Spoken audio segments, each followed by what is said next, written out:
안녕하세요. 이주의 서재입니다.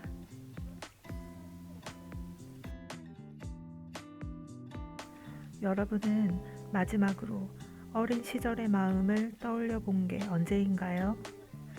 우리는 자라면서 어른이 되는 법은 배웠지만 아이로 남아있는 법은 배우지 못했습니다. 숫자로 사람을 판단하고 효율로 관계를 계산하며 보이지 않는 것보다 보이는 것에 더 많은 가치를 두는 삶. 그렇게 살아가던 어느 날 사막 한가운데에서 한 어른이 한 아이를 만납니다. 그 아이는 묻습니다. 양 한 마리만 그려줘. 이 단순한 부탁이 한 어른의 잊고 있던 세계를 깨우기 시작합니다. 오늘 읽을 이야기는 어린 왕자와 한 어른의 만남, 그리고 우리가 잃어버린 어린 시절과의 재회에 대한 이야기입니다. 지금 이 순간만큼은 어른이라는 이름을 잠시 내려두고 마음속 작은 별 하나를 떠올려 보세요. 생텍쥐페리의 어린 왕자. 지금부터 함께 읽어보겠습니다. 내가 6살 때 원시림에 관한 책에서 아주 인상적인 그림을 본 적이 있습니다. 보아뱀이 코끼리를 통째로 삼키는 그림이었죠. 그 책의 제목은 자연의 실화였습니다.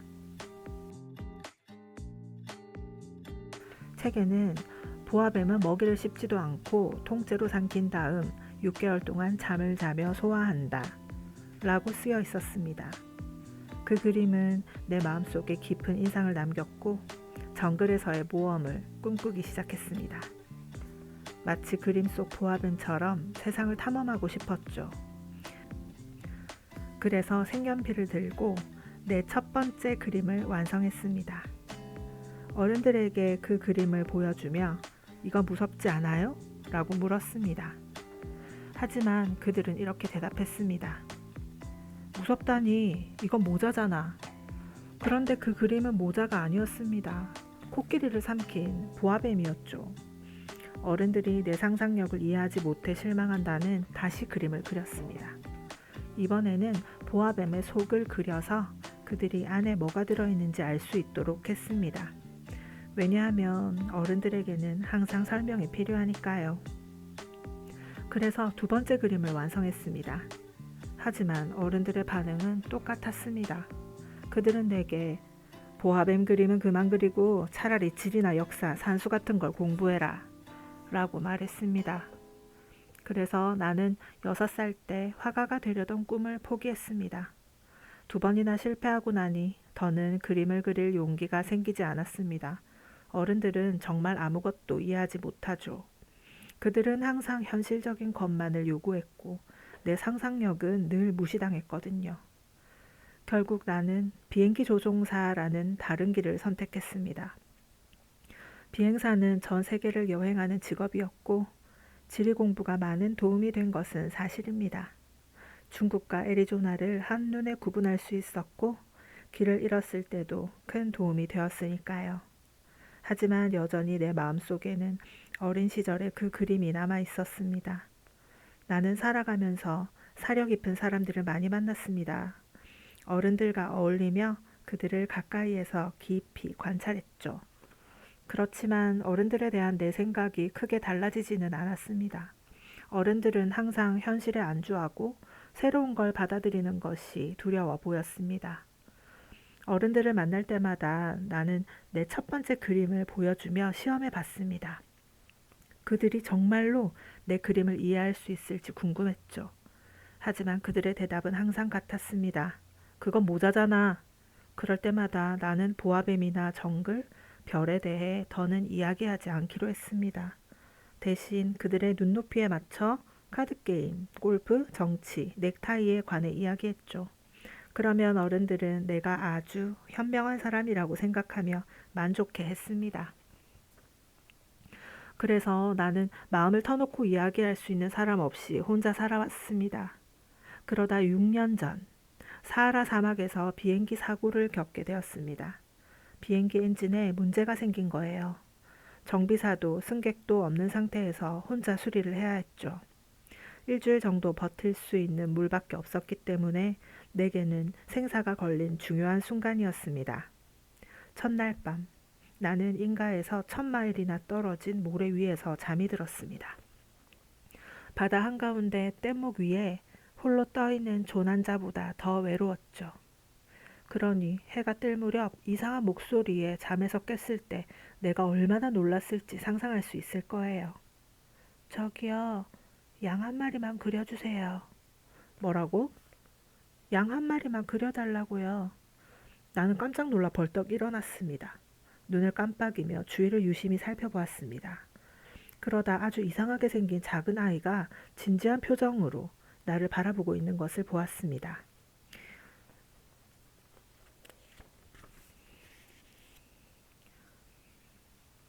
나는 갑자기 나타난 아이를 눈을 크게 뜨고 바라보았습니다.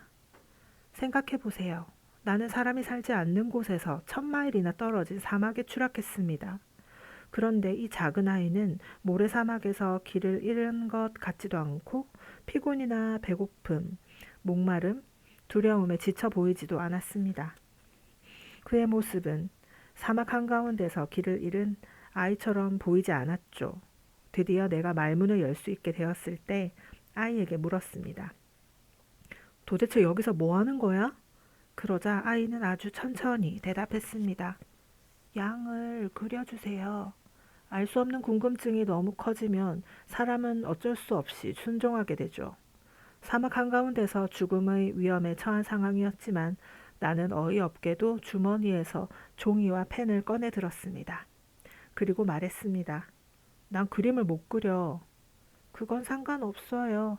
양을 그려주세요. 하지만 나는 양을 그려본 적이 없었습니다. 그래서 내가 자주 그리던 두 그림 중 하나를 그려주었죠. 그것은 속이 보이지 않는 보아뱀의 그림이었습니다. 아니, 나는 보아뱀 속에 있는 코끼리를 원하지 않아요. 보아뱀은 아주 위험한 동물이고 코끼리는 너무 커요. 내가 사는 곳은 모든 게 아주 작답니다. 내가 필요한 건 양이에요. 양을 그려주세요. 그래서 나는 양을 그렸습니다. 아이는 그림을 자세히 들여다보더니 말했습니다. 아니에요. 이 양은 너무 아파 보여요. 다른 양을 그려주세요. 그래서 나는 또 다른 그림을 그렸습니다. 아이는 부드럽고 너그럽게 미소 지으며 말했습니다. 이건 양이 아니에요. 뿔이 있잖아요. 그래서 나는 다시 그림을 그렸습니다. 여기 이 상자 안에 양이 있어. 그런데 놀랍게도 어린 아이의 얼굴에 환한 빛이 비치는 걸 보았습니다. 딱 내가 원하던 거예요. 이 양은 풀을 많이 먹어야 할까요? 왜? 내가 사는 곳은 모든 게 아주 작거든요. 그럼 괜찮을 거야. 이 양은 아주 작거든. 아이가 고개를 숙여 그림을 바라보며 말했습니다. 그렇게 작지도 않네요. 봐요. 양이 잠들었어요.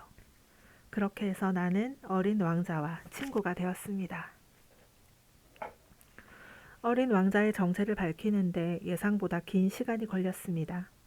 그는 끊임없이 질문을 쏟아냈지만 정작 내 질문에는 무심한 듯 했습니다. 우연히 건넨 말 속에서 단서를 조금씩 찾아낼 수 있었습니다. 가령 내 비행기를 처음 보았을 때 그는 나에게 물었습니다. 이 물건은 뭐예요? 이건 물건이 아니야. 날아다니는 거라고. 비행기라는 거야. 내 비행기. 내가 하늘을 날아다닌다는 걸 그 아이에게 알려주는 것이 자랑스러웠습니다. 그러자 그가 놀라며 외쳤습니다. 뭐라고요? 아저씨가 하늘에서 떨어졌어요? 응, 나는 겸손하게 대답했습니다. 오, 그거 참 재밌네요. 그러면서 어린 왕자는 환하게 웃음을 터뜨렸는데 나는 그게 무척이나 짜증이 났습니다. 나는 내 불행을 진지하게 받아들여 주길 원하거든요. 그러고 나서 아이가 덧붙였습니다. 아저씨도 하늘에서 온 거네요. 아저씨의 행성은 어디예요? 그 순간 신비로운 아이의 존재를 알아낼 수 있는 한 줄기 빛이 비치는 것 같았습니다. 그래서 용기를 내어 물었습니다. 너는 다른 행성에서 온 거니? 아이는 잠시 생각하더니 작은 목소리로 말했습니다. 사실 아저씨는 아주 먼 곳에서 온 것은 아닐 거예요. 그 후 어린 왕자는 양을 꺼내 소중하게 다루며 깊은 생각에 잠겼습니다. 마치 그 양이 그의 과거와 연결된 듯했죠. 나는 그에게 다른 행성이라는 단어를 던지며 호기심을 드러냈고 좀 더 알아보려고 노력했습니다. 꼬마야, 넌 어디서 온 거야? 네가 사는 곳은 어디야? 그의 답은 의외였습니다. 아저씨가 준 상자가 좋은 점은 밤에는 집처럼 쓸 수 있다는 거예요. 그렇지. 원한다면 낮에 양을 묶어 놓을 수 있도록 줄도 주고 묶을 기둥도 줄게. 하지만 어린 왕자는 깜짝 놀란 듯 보였습니다. 묶어두다니 정말 이상한 생각이에요. 하지만 묶지 않으면 어딘가로 떠돌아다니다 길을 잃을지도 몰라. 어린 왕자는 다시 한번 웃음을 터뜨리며 말했습니다. 아저씨가 생각하기에 양이 어디로 갈 것 같아요? 아무데나 앞이 보이는 대로 쭉. 그러자 어린 왕자는 진지하게 말했습니다. 그런 일은 없을 거예요. 내가 사는 곳은 아주 작거든요. 앞으로 쭉 간다고 해도 멀리 갈 수는 없을 거예요. 아이의 말 속에는 어딘지 모를 슬픔이 묻어 있었습니다. 드디어 중요한 두 번째 사실을 알게 되었습니다. 어린 왕자가 살던 행성은 집보다 조금 더 큰 정도였죠. 별로 놀랍진 않았습니다. 망원경으로도 잘 보이지 않는 작은 행성들이 수백 개나 있다는 걸 알고 있었으니까요. 천문학자들은 그런 행성에 이름 대신 번호를 붙여 소행성 325번처럼 불렀습니다. 어린 왕자의 행성은 바로 B612라는 소행성이었습니다. 1909년 터키의 한 천문학자가 망원경으로 이 행성을 처음 발견했지만 터키 전통 복장을 하고 있던 그의 말을 아무도 믿지 않았습니다. 어른들은 정말 이상해요. 다행히도 그 후 터키에서 유럽식 복장을 강요하는 법이 생겨 천문학자가 우아한 복장을 차려입고 다시 발표하자 모두가 그의 말을 믿었죠. 내가 이렇게 소행성의 번호까지 구체적으로 말하는 건 어른들이 숫자에만 집착하기 때문이에요. 어른들은 아이의 순수한 마음보다 숫자를 더 믿거든요. 새 친구를 만나도 그 아이의 목소리나 좋아하는 놀이보다는 나이, 형제, 아버지의 직업 등에만 관심을 두죠. 사람을 숫자로 평가하듯 말이에요. 어른들에게 장미꽃이 피어있는 아름다운 집을 봤어요 라고 말하면 그들은 그 집의 따뜻한 분위기나 아름다움보다는 집값에만 관심을 가져요. 10만 프랑짜리 집이었어요 라고 말해야 비로소 그들은 정말 예쁜 집이겠구나 하고 반응하죠.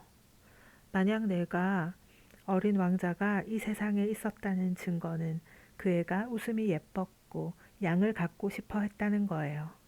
누군가가 양을 갖고 싶어 했다면 그건 그가 이 세상에 존재한다는 증거예요.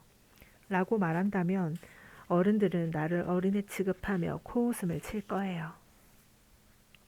하지만 어린 왕자는 소행성 B612에서 왔어요. 라고 말하면 그들은 더 이상 질문하지 않고 고개를 끄덕이죠. 어른들은 그렇게 숫자로만 세상을 이해하려고 하니까요. 그러나 그들을 탓해선 안 돼요. 아이들은 어른들의 이런 모습에 너그러워야 해요. 하지만 우리는 숫자보다 더 중요한 것들을 알고 있죠. 나는 이 이야기를 단순히 옛날 옛적에 어린 왕자가 살았다 라고 시작하고 싶었지만 어른들은 그런 이야기를 믿지 않을 거예요. 그래서 소행성 B612라는 숫자를 넣은 거예요. 어린 왕자가 내 곁을 떠난 지 6년이 지났습니다. 그를 잊지 않기 위해 나는 이렇게 글을 쓰고 있습니다. 친구를 잊는다는 것은 너무나 슬픈 일이에요. 모든 사람에게 소중한 친구가 있는 것은 아니니까요. 만약 내가 어린 왕자를 잊는다면 나도 숫자에만 관심을 두는 어른이 되어버릴지도 몰라요. 그래서 나는 다시 그림을 그리기 시작했습니다. 어린 왕자의 초상화를 그리려고 노력하지만 쉽지 않았습니다. 어린 왕자는 내게 모든 것을 자세히 설명해 주지 않았고 나는 아직도 그를 완벽하게 이해하지 못했거든요. 어린 왕자는 내가 상자 속의 양을 볼 수 있다고 생각했지만 나는 그렇게 할 수 없습니다. 어쩌면 나도 어른들처럼 세상을 숫자로만 보려고 하는 걸지도 몰라요. 하지만 친구를 떠나보낸 슬픔은 여전히 내 마음속에 남아 있습니다. 날마다 어린 왕자의 이야기를 조금씩 알아갈수록 나는 그의 작은 행성과 그곳에서 시작된 여행에 깊이 빠져들었습니다. 마치 실타래를 풀듯 그의 이야기는 천천히 나에게 다가왔죠. 셋째 날, 나는 바오밥 나무에 대한 이야기를 들었습니다. 이번에도 양 덕분이었죠. 어린 왕자는 심각한 표정으로 갑자기 물었습니다. 양들이 작은 덤불을 먹는 게 맞죠? 맞아. 다행이다. 나는 그의 기쁨을 이해할 수 없었습니다. 그런데 어린 왕자는 덧붙였습니다. 그럼 양들도 바오밥 나무를 먹겠네요? 나는 바오밥 나무가 작은 덤불이 아니라 성만큼 큰 나무라고 설명했습니다. 코끼리 떼를 데려가도 바오밥 나무 한 그루도 먹어치우지 못할걸? 어린 왕자는 웃으며 말했습니다. 코끼리 한 마리를 다른 코끼리 위에 올려놓아야겠네요. 하지만 그는 곧 진지해지며 말했습니다. 바오밥 나무도 처음에는 작은 싹으로 시작하잖아요. 그건 맞아. 하지만 왜 양이 작은 바오밥 나무를 먹었으면 하는 거니? 아이 참, 그 이유를 모른단 말이에요? 어린 왕자는 말할 필요도 없다는 듯이 대답했습니다. 그래서 나는 스스로 문제를 해결하기 위해 머리를 짜내야 했습니다. 어린 왕자의 행성에도 다른 행성들처럼 좋은 식물과 나쁜 식물이 있었습니다. 좋은 식물은 좋은 씨앗을, 나쁜 식물은 나쁜 씨앗을 낳았죠. 하지만 씨앗은 눈에 보이지 않았습니다. 땅속에서 잠들어 있다가 깨어날 때가 되면 작은 싹을 틔워 햇빛을 향해 자라기 시작했습니다. 만약 그게 무해한 식물이라면 내버려둬도 되지만 나쁜 식물이라면 처음부터 없애야 했습니다. 어린 왕자의 행성에는 무서운 씨앗이 있었습니다. 바로 바오밥 나무 씨앗이에요. 바오밥 나무는 너무 많이 자라면 절대 뽑을 수 없습니다. 이 나무들은 뿌리가 행성을 뚫고 지나가서 행성을 산산조각 낼 수도 있었죠. 어린 왕자는 나중에 나에게 말했습니다. 아침에 일어나면 자기 몸을 깨끗이 하는 것처럼 내 행성도 깨끗이 돌봐야 해요. 바오밥 나무의 싹은 아주 어린 시절부터 뽑아내야 하죠. 장미 덤불과 비슷하게 생겼기 때문에 구별할 수 있는 순간 바로 뽑아야 해요. 귀찮긴 하지만 사실 쉬워요. 어느 날 그는 나에게 말했습니다. 아저씨가 사는 곳의 아이들이 이걸 정확히 알 수 있게 그림을 그려주세요. 그게 나중에 아이들에게 정말 중요할 거예요. 때로는 어떤 일을 미루어도 괜찮다고 생각하지만 바오밥 나무 문제는 그렇지 않아요. 미루면 큰 재앙이 될 수 있어요. 게으름 때문에 작은 덤불 3개를 방치한 행성이 있거든요.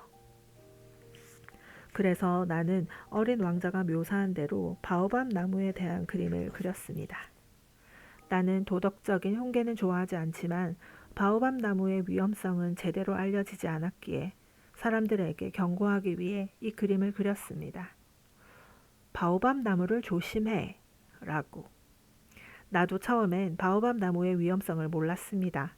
그래서 이 그림을 그리는데 열심히 노력했죠. 혹시 왜 이 책에 다른 멋진 그림은 없나요? 라고 묻는 분이 있다면 대답은 간단합니다. 내가 노력했지만 다른 그림들은 그다지 성공적이지 못했습니다. 바오밥 나무 그림을 그릴 때는 그 절박함과 필요성에서 영감을 받았기 때문입니다. 자, 오늘은 여기까지만 읽을게요. 두 사람은 이렇게 서로를 알아가고 있습니다. 낯선 존재였던 우리는 질문과 대답 속에서 조금씩 가까워집니다. 그리고 어린 왕자는 알고 있습니다. 아무리 작은 별이라도 돌보지 않으면 무너질 수 있다는 것을요. 바오밥 나무는 어느 날 갑자기 하늘을 가리지 않습니다. 아주 작은 씨앗으로 보이지 않는 틈에서 시작됩니다. 그래서 그는 매일같이 별을 살피고 자라기 전에 뽑아냅니다. 어쩌면 관계도 그렇습니다. 서로를 알아간다는 것은 그 사람의 별을 함께 지키겠다는 약속일지도 모릅니다. 무심함이라는 씨앗이 자라기 전에 우리는 오늘도 마음을 돌아봐야 합니다. 당신의 별은 지금 어떤 모습인가요? 여기까지 이주의 서재였습니다.